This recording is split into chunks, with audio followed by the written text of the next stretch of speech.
जब से pollen Hansen ने ये भाषण दिया है, ऑस्ट्रेलिया में कुछ सच में बदल गया है। हम एक बहुसांस्कृतिक समाज नहीं हो सकते। हम एक बहुनस्लीय समाज हैं, लेकिन हमें एक संस्कृति वाला समाज होना चाहिए। बस यही है, हमें एक संस्कृति वाला समाज होना चाहिए। बहुसांस्कृतिकता काम नहीं करती, ये बस काम नहीं करती। तो इससे मुझे नहीं पता, किसी वजह से इससे बहुत सारे लोग डर गए हैं। शायद जैसा होना चाहिए वैसे। असल में नहीं, इससे किसी को डरना नहीं चाहिए।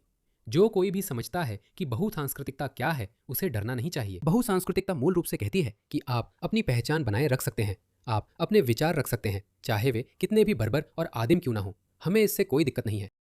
बिल्कुल वैसे ही जैसे ये ऑस्ट्रेलियाई राजनेता टोनी बर्क, जो हमारे गृह मामलों के मंत्री हैं, ने कहा था। आव्रजन की अवधारणा ये है कि जब लोग ऑस्ट्रेलिया आते हैं तो वे ऑस्ट्रेलिया का हिस्सा बनना चाहते हैं। यही लोग चाहते हैं और मैंने कभी भी आत्मसात शब्द को स्वीकार नहीं किया। मैं नहीं चाहता कि लोग अपनी पहचान खो दें। एकीकरण शब्द बहुत लंबे समय से बहुसांस्कृतिक संवाद का हिस्सा रहा है।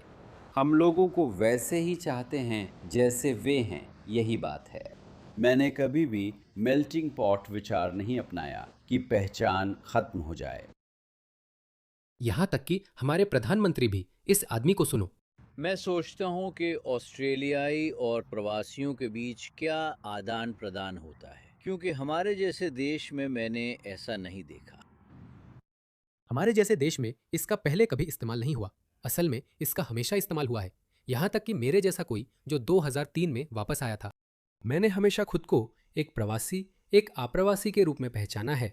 ऐसा व्यक्ति जिसे इस धरती या संस्कृति पर कोई सांस्कृतिक या जन्मसिद्ध अधिकार नहीं था। ऑस्ट्रेलिया मैं बाहरी व्यक्ति हूँ और ऑस्ट्रेलिया आया हूँ। मुझे अंदर आने देने के लिए धन्यवाद। अब मुझे आपके समाज और आपके समुदाय का मूल्यवान सदस्य बनकर आपका एहसान चुकाने दीजिए। ये कहने में मुझे कोई शर्म नहीं है, लेकिन कुछ कारणों से ये लोग भेद मिटाना चाहते हैं। तो यही कारण है कि ऑस्ट्रेलिया किसी भी अन्य पश्चिमी देश से अलग नहीं है। हाँ, उन्होंने बहुसांस्कृतिकता के विचार को आगे बढ़ाया। उन्होंने कहा, यह एक ही दुनिया है, सबका खून एक जैसा है, सभी संस्कृतियां समान हैं, हर कोई एक जैसा है, हर कोई विजेता है। लेकिन असल में ऐसा नहीं है। तो यह बहुत से लोगों को परेशान कर रहा है। ये वीडियो देखिए। मुझे नहीं पता ये कितना पुराना है, लेकिन ये साफ तौर पर पॉलिन के उस भाषण से पुराना नहीं हो सकता, जो करीब 1 महीने पहले दिया गया था। और इस शब्द मोनोकल्चर को पॉलिन हैंसन ने लोकप्रिय बनाया है। हालांकि मेरे जैसे लोगों ने इसका पहले भी जिक्र किया है, लेकिन अच्छा किया पॉलिन। तो इसे देखिए। तो क्या आप कभी इस्लामी स्कूल गए हैं? नहीं, मैं नहीं गई हूँ। हमें खुशी है कि हम आपका यहाँ स्वागत कर रहे हैं। धन्यवाद। ये पहली बार है जब पॉलीन उन लोगों के साथ बैठकर बात कर रही हैं जो मोनोकल्चर के सीधे निशाने पर लगते हैं। ऑस्ट्रेलिया सिर्फ मेरी रहने की जगह नहीं, बल्कि मेरा घर भी है। ये एक ऐसा देश है जिसने मुझे वो स्वतंत्रता दी है कि मैं जैसी हूँ वैसी ही रह सकूं और अपनी महत्वाकांक्षाओं और सपनों को बिना किसी सीमा के पूरा कर सकूं। क्या आप सबसे पहले ऑस्ट्रेलियाई हैं या सबसे पहले मुस्लिम? क्या आप मुस्लिम मूल्यों से सहमत हैं, जैसे समलैंगिकों या धर्म छोड़ने वालों को मारना? मैं तो यही कहता। लेकिन पॉलिन एक राजनेता और अच्छी इंसान है, शायद वो ऐसा नहीं कहेंगी। मैंने वीडियो नहीं देखा है, देखते हैं क्या वो ये सवाल पूछती हैं। ठीक है। ऑस्ट्रेलिया ही मेरा इकलौता घर रहा है और ये एक देश है जिस पर मुझे बेहद गर्व है। मैं समझ नहीं पा रहा हूँ। चलिए सुनते हैं। पॉलिन कहती है कि ऑस्ट्रेलिया ही एकमात्र देश है जिसे मैं जानती हूँ। वो तुम्हारी समस्या है और तुम्हें इसका ध्यान रखना है कि ऑस्ट्रेलिया ही एकमात्र देश है जिसे तुमने अपना घर माना है। तो शायद तुम्हें इसे बनाए रखने के लिए कड़ी मेहनत करनी चाहिए। तुम्हें उन लोगों का विरोध करना चाहिए जो व्यापक ऑस्ट्रेलियाई समाज का विरोध करते हैं। शायद उन लोगों के साथ मिलकर काम करने के बजाय जो ऑस्ट्रेलिया और ऑस्ट्रेलियाई मूल्यों को नुकसान पहुंचाना चाहते हैं। शायद इस बारे में सोचो। ऑस्ट्रेलिया ही मेरा इकलौता घर रहा है और ये एक देश है जिसे मैं अपना कहने पर बेहद गर्व महसूस करती हूँ। मैं पाकिस्तान में जन्मी और 3.5 साल की उम्र में परिवार के साथ ऑस्ट्रेलिया आ गई थी और मैं पूरे आत्मविश्वास के साथ कह सकती हूँ कि मुझे ऑस्ट्रेलियाई होने पर गर्व है। हे भगवान, इसे देखो। जैसा ट्रंप ने कहा, वे अपने सबसे अच्छे और होशियार लोग नहीं भेज रहे हैं। सांसद जी, अगर आपके अपने बच्चे या पोते पोती का कोई करीबी मुस्लिम दोस्त हो तो क्या आप दे दोस्ती को प्रोत्साहित करेंगी? क्यों या क्यों नहीं? ये उस मुस्लिम के चरित्र पर निर्भर करता है कि वो कैसा है। क्या वह शराब पीने वाला, आधुनिक, क्लब जाने वाला, आप जानते हैं, दिखने में सांस्कृतिक रूप से ऑस्ट्रेलियाई मुस्लिम है, या वह अल्लाहू अकबर बूम बूम वाला मुस्लिम है? क्या वह ऐसा मुस्लिम है? तो मैं कहूँगा, नहीं बेटा, उससे दूर रहो। और मैं अपनी पूरी ताकत लगा दूंगा। मैं छतों पर चढ़कर चिल्लाऊंगा कि ऐसे मुस्लिम को ऑस्ट्रेलिया से बाहर निकालो। ठीक है? मुझे इसमें कोई दिक्कत नहीं है। तुम तो बिल्कुल राजनीतिज्ञ हो, पॉलिन। पॉलिन, तुम्हें इस्लामवादियों से निपटने के लिए एक विशेष दूत की जरूरत है। वो मैं हूँ। असल में नहीं, मैं नहीं हूँ। मैं सच में कोई आधिकारिक पद नहीं चाहता। मैं बहुत आलसी हूँ, लेकिन मैं कर सकता हूँ। मैं तुम्हारे स्टाफ को ट्रेनिंग दे सकती हूँ। जिन लोगों के दोस्त मुस्लिम हैं उनके साथ। हाँ देखो, बात मुस्लिम होने की नहीं है, बात कट्टरता की है। हम इस देश में कट्टरता बढ़ती देख रहे हैं। लोग अब हमलों के डर में जी रहे हैं। इस देश में ज्यादातर हमले इस्लामी कट्टरपंथ से होते हैं। यही मेरी चिंता है। हैरानी की बात नहीं है कि नबीहा का नकाब ही है जो पॉलीन के गुस्से को भड़काता है। क्या आप खुद इसे पहनना चाहती हैं, या फिर क्या आपकी माँ इसे पहनती हैं? मेरी माँ इसे पहनती है, लेकिन मैंने खुद पहनने का फैसला किया। उन्होंने कहा था कि बड़ी होकर पहनना ठीक रहेगा, पर मैं बचपन से ही पहनना चाहती थी। जैसे जैसे मैं बड़ी हुई, इसे पहनने की मेरी इच्छा बढ़ती गई, और ये मेरा खुद का फैसला था। हाँ, तो उसे पूरी तरह से उसी सोच में ढाला गया है। आप जानते हैं, वह इस्लामी आस्था में पूरी तरह ढली हुई है, जो बिल्कुल ठीक है। यही जीवन जीने के तरीके होते हैं, यही संस्कृति का मतलब होता है ना? एक ऑस्ट्रेलियाई महिला या लड़की ऑस्ट्रेलियाई मूल्यों में पली बड़ी होती है, जहां उसे कपड़े पहनने के लिए प्रोत्साहित किया जाता है जिसे हम सामान्य मानते हैं। आप जानते हैं, जैसे पॉलिन हैंसन अभी कपड़े पहनती हैं। कोई पूछ सकता है, क्या पॉलिन को ऑस्ट्रेलियाई मूल्यों ने ढाला था? हाँ, संस्कृतियां यूं ही काम करती हैं। लेकिन समस्या यह है कि हम नहीं चाहते कि आपकी सांस्कृतिक मूल्य ऑस्ट्रेलिया में फैले, क्योंकि हम नहीं चाहते कि 5, 10, 20, 50% ऑस्ट्रेलियाई महिलाएं आपकी तरह कपड़े पहने। क्योंकि एक बार ऐसा हो गया, एक बार हमने आपकी मध्ययुगीन मूल्यों को बिना रोक टोक के पनपने दिया, तो ऑस्ट्रेलिया अपनी खुद की पहचान खो देगा। पॉलीन उस पहचान की प्रतिनिधि हैं। हम यही उम्मीद करते हैं कि पश्चिमी महिलाएं या ऑस्ट्रेलिया की महिलाएं ऐसे ही कपड़े पहने। ये बिल्कुल सही है। फिर भी भले ही मैं आपके पहनावे या आपकी सांस्कृतिक मूल्यों या जो भी हो उसका मजाक ना उड़ाऊं, हम वो नहीं चाहते। ये पूरी तरह से उचित है। आपको ऐसा क्यों लगता है कि आप इसे पहनना चाहती हैं? क्योंकि मुझे लगता है कि ये मेरे लिए अपने भगवान से अपने संबंध को मजबूत करने का एक तरीका है।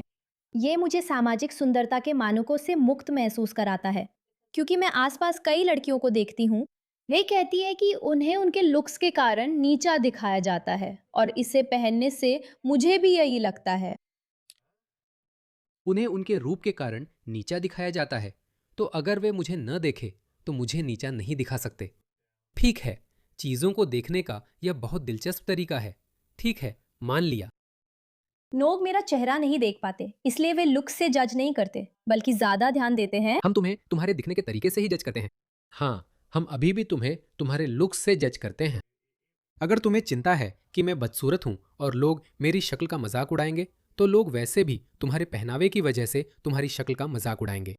इंसानी फितरत है, पर क्या यह शिष्टाचार या दयालुता है? नहीं, हमें लोगों के चेहरों का मजाक नहीं उड़ाना चाहिए, चाहे वे कितने भी बदसूरत हों, जैसे ये आदमी। हमें ऐसा नहीं करना चाहिए, लेकिन अगर हम करते भी हैं तो भी हमें ऐसा नहीं करना चाहिए। मैं समझता हूं, लेकिन लोगों को सोचने से नहीं रोक सकते। आप नहीं रोक सकते, आप इन चीजों पर नियंत्रण नहीं रख सकते। ऐसा हो ही नहीं सकता। मेरे दूसरे पहलुओं पर, जैसे मैं कैसे बात करती हूँ और दूसरों से कैसे बातचीत करती हूँ। ये आपका चुनाव है, मैं इसे स्वीकार करती हूँ।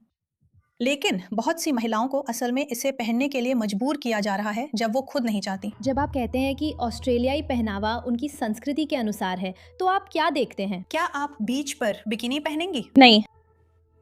ये ऑस्ट्रेलियाई संस्कृति है। तो क्या यही ऑस्ट्रेलियाई सभ्यता की जीवन शैली है? ये बिकिनी ऑस्ट्रेलियाई संस्कृति से जुड़ी है। स्विमसूट पहनना और बीच जाना आम है, लेकिन ना पहनने पर भी वह ऑस्ट्रेलियाई ही रहेगी। पसंद उसकी है। तो अगर मैं इस तरह की ऑस्ट्रेलियाई संस्कृति का पालन नहीं करती, तो क्या इसका मतलब है कि मैं उन लोगों से कम ऑस्ट्रेलियाई हूँ जो ऐसा करते हैं? हाँ, अरे शुक्र है कि पॉलिन ने कुछ दमदार कहा। क्या आप मानती हैं कि ऑस्ट्रेलिया में पुरुषों को कई पत्नियां रखने की अनुमति होनी चाहिए? ये अनुमति नहीं है। तो मेरा मानना है कि उन्हें ऑस्ट्रेलियाई कानून का पालन करना चाहिए, क्योंकि उन्होंने इस देश में रहने का चुनाव किया है। उन्हें कानून का पालन करना चाहिए। अगर वे ऐसे देश में हैं जहां कई पत्नियां रखना मंजूर है और वे तैयार हैं, तो मुझे इसमें कोई समस्या नहीं दिखती। हाँ, जैसे जैसे आपकी संख्या बढ़ती है, ऑस्ट्रेलिया और ब्रिटेन में भी ऐसा हो रहा है जहां कई मुस्लिम हैं। ये एक दस्तावेजीकृत मामला है। मुस्लिम पुरुषों की कई पत्नियां होती हैं। मोहम्मद इजाब ने हाल ही में एक और गुप्त पत्नी का पता लगाया है। वे ऐसा ही कर रहे हैं। ठीक है, और ये तो बस आने वाले समय की एक झलक है। स्पष्ट है, जब आपकी संख्या बढ़ेगी तो आपकी सांस्कृतिक मूल्य भी बढ़ेंगे और आपकी सांस्कृतिक परंपराएं भी बढ़ेंगी। यही वजह है कि पॉलिन हैंसन और अन्य लोग चिंतित हैं। अगर आप कम संख्या में हैं तो हम उसे सहन कर सकते हैं, हम उसे नज़रअंदाज कर सकते हैं, उसका ज़्यादा फर्क नहीं पड़ेगा। लेकिन जैसे जैसे आपकी संख्या बढ़ती है, वो हमारे लिए चिंता का विषय है। ये सही चिंता है। दोबारा कह रहा हूँ, ये आपके खिलाफ नहीं, लेकिन हम ऐसा नहीं चाहते। हम और नहीं चाहते। मुस्लिम यहाँ आकर हमारे कानून की अनदेखी कर शरिया के तहत कई पत्नियां रखते हैं। क्या आप शरिया कानून में विश्वास करते हैं? हाँ। क्या आपको लगता है कि इसे यहाँ ऑस्ट्रेलिया में अनुमति दी जानी चाहिए? ऑस्ट्रेलिया में नहीं, क्योंकि ये कानून के खिलाफ है। लेकिन अगर आप देखें, हाँ, अगर आपकी संख्या बढ़े तो क्या होगा? इसमें सिर्फ मुसलमान नहीं, गैर मुस्लिमों में भी कई पत्नियों वाले पुरुष हैं। ये ऑस्ट्रेलिया में वैसे भी हो रहा है। क्या आपको लगता है कि माता पिता को अपनी पसंद के व्यक्ति से आपकी शादी की अनुमति होनी चाहिए? हाँ, मुझे इसमें कोई समस्या नहीं दिखती, क्योंकि मेरे माता पिता जानते हैं कि मेरे लिए क्या अच्छा है। जब तक सहमति है और बच्चा भी ठीक है, कोई दिक्कत नहीं है। बिल्कुल, इसमें कोई दिक्कत नहीं है। पॉलिन, यही बात मैं आजकल कई लोगों को बता रहा हूँ। हमें उन्हें यह बताने की कोशिश करने की जरूरत नहीं है कि अरे तुम्हारी संस्कृति या तुम्हारा धर्म पिछड़ा हुआ या मध्ययुगीन है। हालांकि मैं ऐसा करता हूँ और मैं बहुत लंबे समय से ऐसा कर रहा हूँ। मैं इसमें माहिर हूँ। लेकिन बहस अब उस बिंदु से आगे बढ़ चुकी है। जानती हो, ठीक है, तुम्हारी मर्जी लड़की। अगर तुम हिजाब, नकाब, बुर्का पहनना या किसी की चौथी पत्नी बनना चाहो, तुम समलैंगिकों से नफरत करना चाहती हो, तुम धर्म छोड़ने वालों से नफरत करना चाहती हो, ठीक है, तुम्हारी मर्जी। मैं तो इस पर बहस भी नहीं करूंगा कि ये पिछड़ा हुआ है, ये पुरातन है, ये बर्बर है। मैं सिर्फ कहना चाहता हूं कि ये पश्चिमी मानदंडों और हमारे जीवन के तरीके के खिलाफ है और हम नहीं चाहते कि इस तरह की सोच ऑस्ट्रेलिया में फले फूले। बस इतना ही। हम ऐसा नहीं चाहते। यही वजह है कि हम और मुसलमान नहीं चाहते, क्योंकि जितने ज़्यादा मुसलमान यहाँ आएंगे उतनी ही ज़्यादा आपकी प्रथाएं और मूल्य यहाँ आएंगे। हम ऐसा नहीं चाहते। सही है। फिर एम शब्द, जिसे अब पॉलिन लगभग पूरी तरह से अपना बना चुकी हैं। मुझे बस आपसे मोनोकल्चर पर आपके विचारों के बारे में एक सवाल पूछना था। जब आप मोनोकल्चर की बात करती हैं, तो मेरे जैसे किसी इंसान का उसमें क्या स्थान है? मेरी मुस्लिम ऑस्ट्रेलिया पहचान के कौन से हिस्से आपको ऑस्ट्रेलिया में योगदान करते या नहीं करते लगते हैं? आप यहाँ शरणार्थी हैं, है ना? नहीं, मैं यहाँ पैदा हुई थी। ठीक है, माफ़ कीजिए। मैं आप यहाँ पैदा हुई थी, तो इसलिए आप भी बाकी सभी लोगों की तरह ऑस्ट्रेलियन हैं जो यहाँ पैदा हुए हैं। क्या आप एक सुरक्षित देश में रहना चाहती हैं? हम एक सुरक्षित देश में रह रहे हैं। आपको कैसे पता कि ये कब तक रहेगा? लोग क्यों मानते हैं कि उन्हें विदेश से आए गैंग्स को सहना होगा जो सड़कों पर मछेते लहराते हैं? जब मैं यहाँ बड़ी हो रही थी, ऐसा नहीं था। अलग अलग संस्कृतियाँ हमारे देश में कई बुरी और अच्छी चीज़ें लाती हैं। सांसद जी, क्या मैं इन युवा लोगों के बारे में कुछ कह सकता हूँ? आप इसमें शामिल होना चाहते थे, अब मैं क्या करूं? यह एक उचित बात है। अफ्रीकी माचेते गिरोह, खासकर सूडानी, ये एक आयातित समस्या है। अब हिरासत में रखे गए सभी युवाओं में से 50% अफ्रीकी है। 50%। दोस्तों, विक्टोरिया में उनकी हिस्सेदारी सिर्फ अफ्रीकी युवा कुल आबादी का केवल 0.1% है। उनकी हिस्सेदारी केवल 0.1% है। 10 साल पहले केवल 20%। वाह, तब भी उनका प्रतिनिधित्व अनुपात से कहीं ज्यादा था। मुझे वह आंकड़ा ढूंढने दो। दोस्तों देखो, क्या यह दिलचस्प नहीं है? क्या बहुसांस्कृतिकता खूबसूरत नहीं है? विक्टोरिया की न्याय व्यवस्था में अफ्रीकी युवाओं की मौजूदगी अनुपात से बहुत ज्यादा है। उनकी हिस्सेदारी 2.6% है। माफ कीजिए, विक्टोरिया की आबादी में वे 2.6% हैं। फिर भी हिरासत में रखे गए युवाओं में 50% अफ्रीकी युवा हैं। सही है, इसमें 10 साल पहले का डेटा नहीं है। 2012 में 4% था, अब और बढ़ा है। देखिए, 2012 में हिरासत में रखे गए सभी युवाओं में से केवल 4% अफ्रीकी विरासत के थे। क्या यह उल्लेखनीय नहीं है? शाबाश पॉलिन, चलो देखें इस मुस्लिम का क्या कहना है। जब युवा लोग आपको सुनते हैं तो संस्कृति आत्मसात करना, एकीकरण जैसे संवेदनशील शब्द उन्हें चोट पहुंचाते हैं। सांसद, क्या आप समझते हैं कि कभी-कभी ये शब्द इतने संवेदनशील क्यों हो जाते हैं? माफ कीजिए, क्या बकवास है? आपका मतलब क्या है इससे? मिस्र जाकर ये बात कहिए। आप असल में वहां ये कह भी नहीं पाएंगे। पाकिस्तान जाइए, बांग्लादेश जाइए, इनमें से किसी भी मुस्लिम देश में जाइए और वहां कहिए, अरे जानते हो क्या, हम यहाँ बिकिनी कल्चर लाना चाहते हैं। फिर देखिए क्या होता है। मैं ईसाई धर्म का प्रचार करना चाहता हूँ, लेकिन किसी मुस्लिम देश में ऐसा करना संभव नहीं है। सिर्फ भारत इसकी इजाज़त देता है, क्योंकि भारत एक बहुत समावेशी समाज है, सहिष्णु समाज है। सिर्फ भारत ऐसा करता है। पाकिस्तान में आप बाहर जाकर खुलेआम ईसाई धर्म का प्रचार नहीं कर सकते। आप नहीं कर सकते। हाँ, वहाँ उनके चर्च हैं जिन्हें अक्सर जला दिया जाता है, यहाँ तक कि देशों में भी। असल में मुझे इंडोनेशिया के बारे में नहीं पता। असल में नहीं, मुझे पूरा यकीन है इंडोनेशिया, मलेशिया और तुर्की में ईसाई धर्म प्रचार की अनुमति है, लेकिन यह काफ़ी नियंत्रित और सीमित है। मुसलमानों का धर्मांतरण कराना, हाँ यही बात है, मुसलमानों का धर्मांतरण कराना इन तीनों देशों में सख्त रूप से प्रतिबंधित है। यही बात है। तो ईसाई धर्म का प्रचार करने की अनुमति नहीं है। आप चाहते हैं कि मैं ईसाई धर्म का प्रचार ईसाइयों के बीच करूं? पाकिस्तान में इसकी अनुमति नहीं है। मुसलमानों के बीच ईसाई धर्म प्रचार की अनुमति नहीं, जबकि पश्चिम में ऐसा होता है। स्वतंत्र अभिव्यक्ति और धर्म की आज़ादी, लोग इसे स्वाभाविक मान लेते हैं। ये वाला, वो कहता है ये विवादास्पद शब्द है, नहीं पसंद नहीं तो निकल जाओ। संस्कृति, आत्मसातीकरण, एकीकरण जैसे शब्द ये विवादित शब्द हैं, उन्हें चोट लगती है सींटर। क्या आप समझते हैं कि कभी-कभी इन शब्दों को कुछ लोग गलत समझ लेते हैं, जो गिर सकते हैं? उन्हें गलत नहीं समझा जाता। हम वही कहते हैं जो मतलब रखते हैं। आपने समाज में घुले मिले नहीं और आत्मसात नहीं हुए। घर जाओ। हम नहीं चाहते कि आपकी बर्बर पुरानी मान्यताओं को यहाँ माना जाए या वे फले फूले।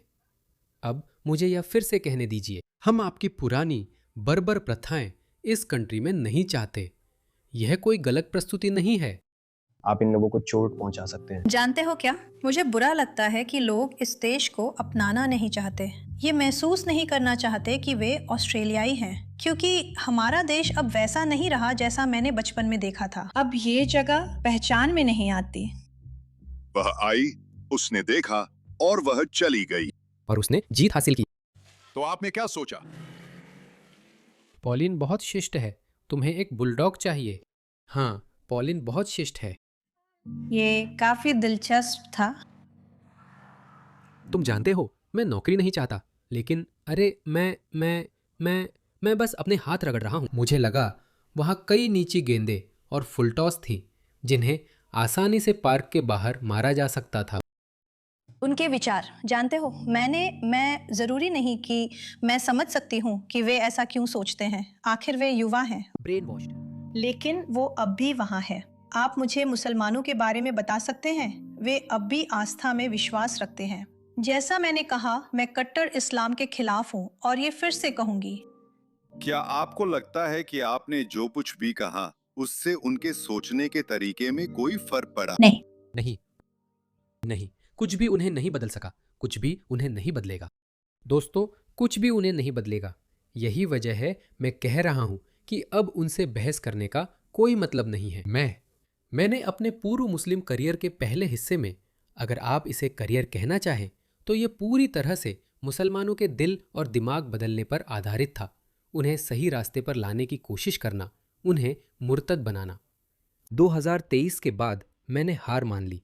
मुझे लगा 2023 टर्निंग पॉइंट था जब हमास ने ये किया। तब मैंने सोचा अब ये लोग सुधार के लायक नहीं हैं। वे अपनी पहचान नहीं छोड़ने वाले हैं। वे ऐसा नहीं करेंगे। कुछ लोग इस्लाम छोड़ते या अपनाते हैं। मुझे लगता है 2016 में पीयू का एक सर्वेक्षण हुआ था। मुझे पता है ये एक पुराना सर्वे है, अमेरिका में हुआ था, जिसमें कहा गया था कि इस्लाम अपनाने वालों और इस्लाम छोड़ने वालों की संख्या लगभग बराबर है। अगर हम सोचें कि सब इस्लाम छोड़ रहे हैं पर कुछ लोग इसे अपना भी रहे हैं, जिसमें मुझे दिलचस्पी नहीं है। मेरी ज़्यादा दिलचस्पी इस्लाम को पश्चिम से बाहर करने में है, क्योंकि ये संभव नहीं। हम इस्लाम को किसी पश्चिमी देश में बसने नहीं दे सकते। यूके और स्वीडन में देखिए क्या हो रहा है। इस वीडियो को देखिए जो अभी अभी सामने आया है। क्या मैंने खो दिया? मैं आपको वीडियो दिखाता हूँ। कई वीडियो है, इन्हें देखिए। ये वही लोग हैं जो हम पर कब्जा करने की कोशिश कर रहे हैं। इन्हें देखिए, इन लोगों को देखिए। इसे देखिए, ये मशीन गन का इस्तेमाल कर रहा है। ये शैतान की पिटाई कर रहे हैं। ये शैतान को पत्थर मार रहे हैं। ये शैतान को पत्थर मार रहे हैं। लगता है अल्लाह उसे दीवार से बांध देते हैं। देखिए, मुसलमान पत्थर मार रहे हैं। ये पत्थर मार रहे हैं। शैतान। ठीक है, मैं आपको दिखाता हूं। दोस्तों, ये बहुत दुखद है। ये बहुत दुखद है। ऐसा नहीं हो सकता। वाह, तो जाहिर है ये वीडियो जो मैंने आपको दिखाया, ठीक है, उससे पहले मुझे आपको ये दिखाने दीजिए। ये वो वीडियो है जो मैं आपको दिखाना चाहता था। इसे देखिए। ये मैट है। ये सच में स्वीडन है दोस्तों। हे भगवान। इसे देखिए, स्वीडन। हम इसे खूबसूरत सुनहरे बालों वाले लोगों, साफ सुथरी सड़कों से जोड़ते हैं। देखो स्वीडन का क्या हाल कर दिया। अगर आप तीसरी दुनिया के लोगों को लाते हैं तो आप खुद तीसरी दुनिया बन जाते हैं। ये एक त्रासदी है। खैर, जो वीडियो क्लिप मैंने आपको दिखाई वो ऑस्ट्रेलिया के 60 मिनट्स से है। लियम बार्टलेट ऑस्ट्रेलिया के प्रसिद्ध पत्रकार है। हमने उनके कई वीडियो देखे हैं। इसे देखिए, उन्होंने टॉमी रॉबिन्सन का भी सामना किया, क्योंकि मेरा मानना है कि वह पॉलिन के पीछे यूके गए थे बदनाम करने वाली रिपोर्ट बनाने। मैंने यह क्लिप नहीं देखी है। ये फेक स्ट्रीम मीडिया वाली बात, मुझे नहीं पता आपको यह विचार कहाँ से मिला, लेकिन यहाँ ऐसा कुछ नहीं हो रहा है। जैसे देखिए, ये एक फेक स्ट्रीम है। मैं पूछ रहा हूँ, यही असली फेक स्ट्रीम मीडिया है। लेबल की चिंता छोड़ो, सिर्फ सवाल का जवाब दो। काश में 10 जेलों में ना दया होता। मैं ये सब चाहता हूँ, लेकिन देश के बलात्कार पर सब चुप है। मैं नहीं था तो नहीं, मैं परफेक्ट नहीं हूँ। मैं ये दावा नहीं करता कि मैं परफेक्ट हूँ। मैं ये दावा नहीं कर रहा कि यहाँ बैठकर अपनी छवि चमका रहा हूँ। यही वजह है कि मैं ऐसे शहर से हूँ। ये एक कठिन शहर है। मेरी परवरिश भी कठिन रही है। हाँ, और अगर मेरी परवरिश इतनी कठिन नहीं होती तो मैं अपना मुंह खोलने से डर जाता। और आप लोगों को चुप कराते रह सकते हैं और उन्हें जो चाहे वो नाम दे सकते हैं, और आप मीडिया का इस्तेमाल करके इसे कमतर दिखाने की कोशिश कर सकते हैं। जनता मेरे जैसे लोगों के साथ होगी और पॉलिन जैसे लोगों के साथ होगी। वे सब कुछ साफ साफ देख सकते हैं। उन्हें कोई फर्क नहीं पड़ता। वे अपनी आंखों से देख सकते हैं। हाँ, क्या किसी भी ऑस्ट्रेलियाई शहर का हाल पाकिस्तान जैसा होना चाहिए? सीधा सवाल है। नहीं, नहीं। अच्छा किया टॉमी। तो जाहिर है लियम बार्टलेट ने उनसे उनके पता नहीं बीमा धोखाधड़ी के आरोप या कुछ ऐसा ही पूछा, जो वैसे थोड़ा पेचीदा है। लेकिन खैर, ठीक है। यही टॉमी कह रहे थे, मैं परफेक्ट नहीं हूं, तुम्हें भी परफेक्ट होने की जरूरत नहीं है। Fake stream media. 25 सालों से टॉमी द्वारा बताए ग्रूमिंग गैंग्स पर चुप क्यों थी? इसीलिए आप फेक स्ट्रीम मीडिया है। तो जाहिर है दोस्तों, इससे कोई फर्क नहीं पड़ता। उन्होंने ट्रंप पर भी यही कोशिश की थी। हाँ, उन्होंने कहा था ट्रंप कई बार दिवालिया हो चुके हैं, ग्रैब हिम बाय द पुस्सी, जो भी हो, वगैरह वगैरह। लेफ्ट को समझ नहीं आता या नकली स्ट्रीम को समझ नहीं आता कि लोग अब चीज़ों को अलग अलग करके देख सकते हैं। अगर आप किसी की गलती निकाल ले तो इसका मतलब नहीं कि उसके बाकी काम या बातें भी गलत हो गई। अब ऐसा नहीं चलता। खासकर जब हमारे पारंपरिक नेता, पारंपरिक हस्तियां, जिन्हें हम साफ सुथरा मानते हैं, उनके नाम पर भी कुछ खास नहीं है। उनके नाम पर कोई आपराधिक रिकॉर्ड नहीं है, कुछ भी नहीं है, फिर भी वे अपना देश बेच देते हैं।